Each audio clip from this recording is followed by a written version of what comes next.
2024 સુરત બેઠક બિનહરીફ થવાના રહસ્ય પરથી પડદો ઉઠ્યો। નિલેશ કુંભાણીનું ફોર્મ રદ કેમ થયું તેનો પોણા 2 વર્ષે ખુલાસો થયો। જાતે જ ખોટી સહી કર્યાનો ખુદ નિલેશ કુંભાણીએ દાવો કર્યો। 2017ની ચૂંટણીમાં ટિકિટ કપાયાનો બદલો લીધાનો કુંભાણીએ દાવો કર્યો છે। નિલેશ કુંભાણી પર કોંગ્રેસ પ્રવક્તા મનીષ દોશીના પ્રહાર। નિલેશ કુંભાણીએ કોંગ્રેસ સાથે ગદ્દારી કરી આ આરોપ મનીષ દોશીએ લગાવ્યો। સાથે કહ્યું કે નિલેશ કુંભાણીને શરમ આવવી જોઈએ।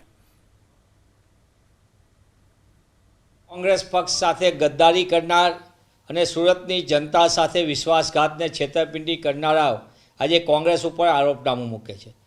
તેઓ ભાજપા અને CR પાટીલના ઇશારે નાચગાન કરનારા લોકો કોંગ્રેસને સલાહ આપશે કે કોંગ્રેસ સાથે તમે શું કર્યું?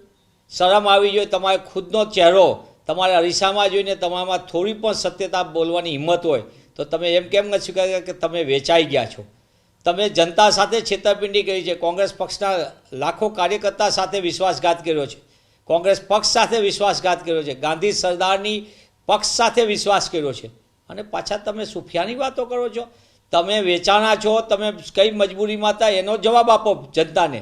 તમે 5 દિવસ સુધી ફોર્મ ખેંચીને સહીઓની આગળ પાછળ કરીને ભાગેડું વૃત્તિ દેખાડી હતી। તમે લોકો મીડિયાથી ભાગતા હતા, પાટલા દરવાજે આવીને છાનામાના તમે ફોર્મ ખેંચવાની કુપ્રવૃત્તિ કરી હતી અને પાછા કોંગ્રેસ ઉપર આરોપનામું મૂકો છો। શરમ આવી જોઈએ।